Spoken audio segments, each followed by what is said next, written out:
জামাই বাবা জীবন, ওর কোনো দোষ নেই। আমি ওকে বলেছিলাম যে এখন তো আরতির জন্য হাক ডাক পড়ছে না, তাই এই ফাঁকে ফোন টোন সেরে নিতে। কিন্তু কাকে? কাকে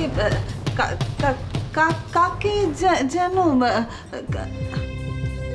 এই ঝিলমিল, বল না কাকে, একটু বল কাকে যেন। কাকে? হ্যাঁ, কাকে যেন ফোন করছিলাম, তাই তো। সেটাই তো আমি জানতে চাইছি ঝিলমিল। ওই তো ওই মাই তো বললো, মা জানে। আমি যেন সব ঠেকার দায় নিয়ে রেখেছি। ও মা, তুমি তুমি বলছো না কেন কে ফোন করেছিল? কে কে আসলে জানো তো আমাদের ঝিলমিল মিশ মুর্শিদাবাদ ছিল, জানো তো। তো এখনো তো কত লোক তার খোঁজ নাই, ওর সম্বন্ধে জানতে চায়, কথা টথা বলতে চায়। দেশ গায়ের লোক তো, কতবার আর না করি, তাই ফোনটা ধরিয়ে দিতে চেয়েছিলাম আর কি। মা পুরো ছড়িয়ে লাট করবে মনে হচ্ছে। দূর,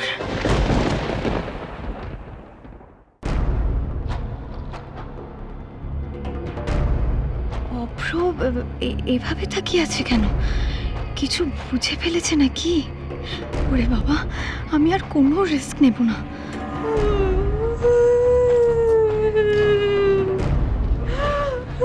কি হলো? যা খেতে ফেললো কেন ঝিলমিলটা? গুবলেট করে দেবে নাকি? কাঁদছো কেন, বলবে তো? আরে খামাখা কেঁদে যাচ্ছ। কি হয়েছে আমাকে বলা যাবে না? কোনো খারাপ খবর পেয়েছো? আচ্ছা আচ্ছা, মুর্শিদাবাদের জন্য মন খারাপ করছে? মেয়েটা তো বড্ড না একা।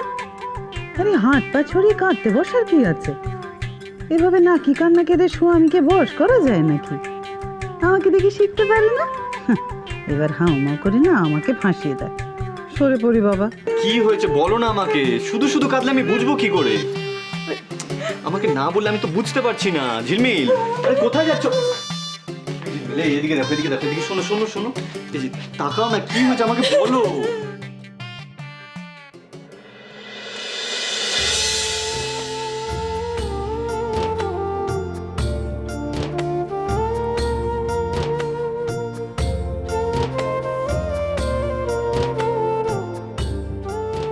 ছোটা, ফুল পিসিমা এতক্ষণ ধরে কি চাইছেন বলো তো ঠাকুরের কাছে?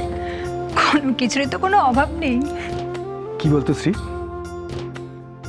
যার অনেক কিছু থাকে না, তারও অনেক কিছুর অভাব থাকে, যেটা আমরা বাইরে থেকে দেখলে বুঝতে পারি না। এই বলো পিসি। তোরা আমাকে নিয়ে কি বলছিস রে? এ বাবা, না না, আরে তোমাকে নিয়ে কেন বলতে যাবো? তুমি না ফুল বেশি। না না, বল বল, আমাকে নিয়ে একটু আলোচনা কর, তাহলে বুঝবো আমি আছি, মানে আমার গুরুত্ব আছে তোদের কাছে। তুমি যে কি বলো না ফুল পিসিমা, তুমি হলে কি চার্মিং ফ্যাক্টর, যেখানে যাবে জমিয়ে দেবে। তোমাকে বাদ দেওয়া যায়? আরে বাবা, জমানোর জন্য একটা আসর দরকার, লোকজন দরকার। আমার সে লোকজন কোথায়? হ্যাঁ, কেন ফুল দিদুন, আমরা বুঝি তোমার কেউ নই? ওরে না রে, তোরা আমাকে এত আপন করে নিয়েছিস, আমার অভ্যেসটাই খারাপ হয়ে যাচ্ছে। আরে বাবু, চিরটা কাল তো আমি তোমাদের বাড়িতে থাকতে পারবো না। তাই বুঝি? তুমি পারবে আমাদের ছেড়ে থাকতে?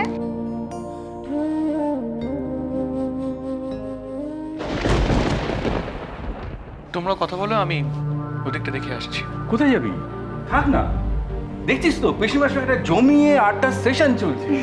ওর অল্প বয়স, এসব গল্প কি ওদের ভালো লাগবে? হ্যাঁ ঠাকুরজি, ও ঠাকুরজি, যাও যাও, ডাক পড়েছে তোমার। বৌদি, আমার এই বয়সে আমাকে কে ডাকবে বলো দেখি? হ্যাঁ, এখন যমরাজের ডাকের প্রত্যাশায় হাঁ করে বসে আছি। ও বাবা, সত্যি তোমার মুখে না কিছু আটকায় না, ঠাকুরের সামনে যত আজে বাজে কথা। আরে বাবা, আমি তো সত্যি কথাই বলছি, তা নিয়ে তুমি এরকম করছো কেন? আচ্ছা শোনো, অনেক হয়েছে, এবার যাও, তাড়াতাড়ি যাও, ফোনটা ধরো। ফোন? হ্যাঁ, কে ফোন করেছে? কে আবার? তোমার কর্তা মশাই? ভাই বলো, যাচ্ছি যাচ্ছি। দেখো অবস্থা, এইটাই বোধহয় প্রার্থনা করছিল আর সেটাই সত্যি হয়ে গেছে। ঠিক তাই। দেখ, তোরা সারাদিন ফোনাফোনি করিস আর একজন একটা ফোনের আশায় বসেছিল। কি করব কিছু বুঝে উঠতেই পারছি না। কাকে বলবো ওই কথাটা? আমার খুব ভয় করছে, খুব চিন্তা হচ্ছে অলিকে নিয়ে। কিন্তু ওকে এসব বলতে গেলেও হয়তো আমার কোনো কথাই না, এত ভেবে শুধু শুধু সময় নষ্ট হচ্ছে। আমি বরং ভাইকেই বলি। সর্বনাশ, এটা তুমি কি বলছো ঝিলমিল? মা তাহলে ওসব কি বলছিল? মায়ের কথা ছাড়া তো মা ওই ফোনে নিয়ে হাবিজাবি কথা বলে যাচ্ছিল। আর আমি তোমাকে মায়ের সামনে কি করে সব কথা বলি বলো তো অভ্র? এবারের একটা সম্মানের তো ব্যাপার আছে, তাই না? কিন্তু বেশি দেরি হয়ে গেলে তো কি হবে এখন? বাড়ি ভর্তি লোকজন।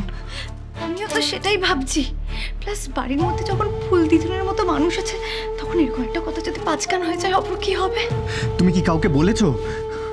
কাউকে বলনি তো এখন অবধি? না না, আর তাছাড়া উনি এরকম একটা কাণ্ড ঘটাবে কে জানতো বলো তো? কি মুশকিল, কি করি এখন, মাথায় আসছে না কিছু।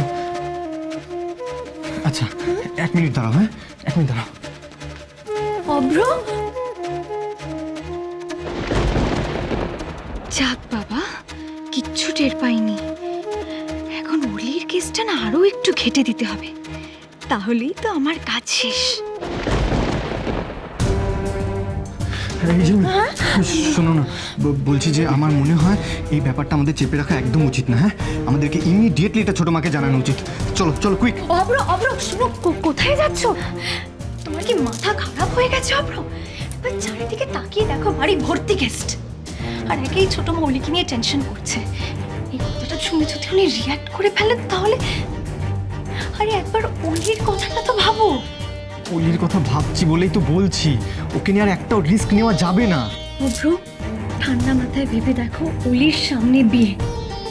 বাড়ির গেস্টরা যদি একবার এই কথাটা জেনে ফেলে, ওর বদনাম হয়ে যাবে অভ্র। কিন্তু তাহলে কি করি, কি করি,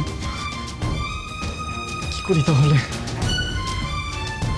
মাথায় আসছে না কিছু, কি করবো?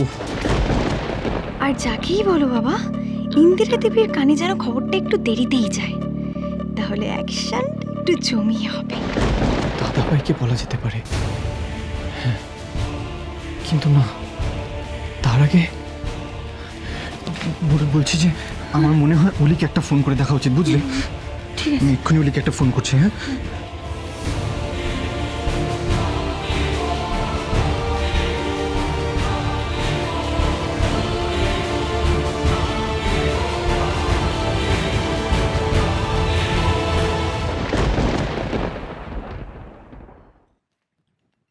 কনক, সবাইকে কি প্রসাদ দেওয়া হয়েছে? দিয়ে দাও, এরপরে তো ভোগ দেওয়ার সময় হয়ে যাবে না? হ্যাঁ মা, দিচ্ছি। দাঁড়াও, তুমি একা পারবে না। শ্রীপর্ণা, কি বল? শ্রীপর্ণা একটু ওর হাতে হাতে সবাইকে প্রসাদ দিয়ে দাও না। হ্যাঁ, আমি তো নন্দিকে ইনফ্যাক্ট বলেছি রেডি করতে, আমরা দিয়ে দিচ্ছি। আমরা 3 জন মিলে দিয়ে দিই। হ্যাঁ, কনক তুমি থাকো, আমরা নিয়ে আসি। থাকো, তুমি নিয়ে আসছি।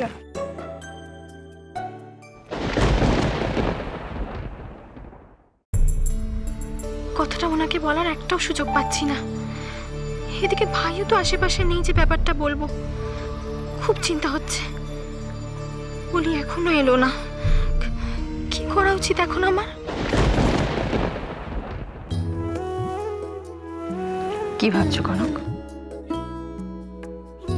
কিছু না মা। দিদিমণি কেন এখনো এলেন না সেটা ভাবছো তো? তুমি নিজেও নাকি ইনভাইট করেছো, ঠিক আসবে, চিন্তা করো না।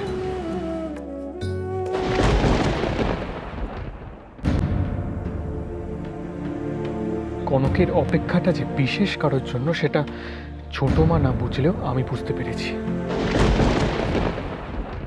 ইন্দু, বলছি আর দেরি করছে কেন? আমাদের তো সবার প্রসাদ খাওয়া হয়ে গেছে। এখন তোমার মেয়েরা যারা আছো সবাই একটু খাওয়ার ব্যবস্থা করো কিছু। জিজু, দিদিয়াকে কদিনে আমি যা চিনেছি, দিদিয়া সবার খেয়াল রাখতে গিয়ে নিজের কথা একেবারে ভুলেই যায়। আমাদের সবার খাওয়া হয়ে গেছে, এবার তুমি দিদিয়াকে বলো কিছু খেয়ে নিতে। হ্যাঁ, আমি সেটাই বলছিলাম। কটা বাজে? সবাই সবাই এসে গেছে? হ্যাঁ, আমার তো মনে হচ্ছে সবাই এসে গেছে। কেন, আর কি খুব বাকি আছে মনে হচ্ছে তোমার?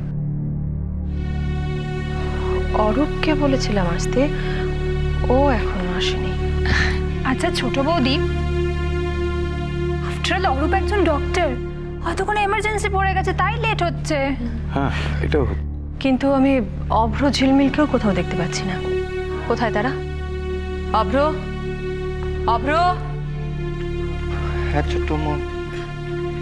অলি কোথায় তুমি জানো? আমি অলিকেও দেখতে পাচ্ছি না। অলি তো আছে এখানেই, আশেপাশে কোথাও একটা আছে। কই না তো, আমি তো অলিকে অনেকক্ষণ দেখতে পাইনি, ইনফ্যাক্ট ও ঠাকুর করেও ছিল না। ও কি ওর রুমে আছে? কি আশ্চর্য ব্যাপার, বাড়িতে এত লোকজন, হইচই, অথচ অলির তাতে কোনো উৎসাহই নেই। বিশেষ করে বিয়েটা ঠিক হওয়ার পর থেকে আমি খেয়াল করেছি যে ও কিরকম আনমনা হয়ে গেছে, নিজেকে কিরকম গুটিয়ে নিয়েছে। তুমি খেয়াল করোনি ইন্দু?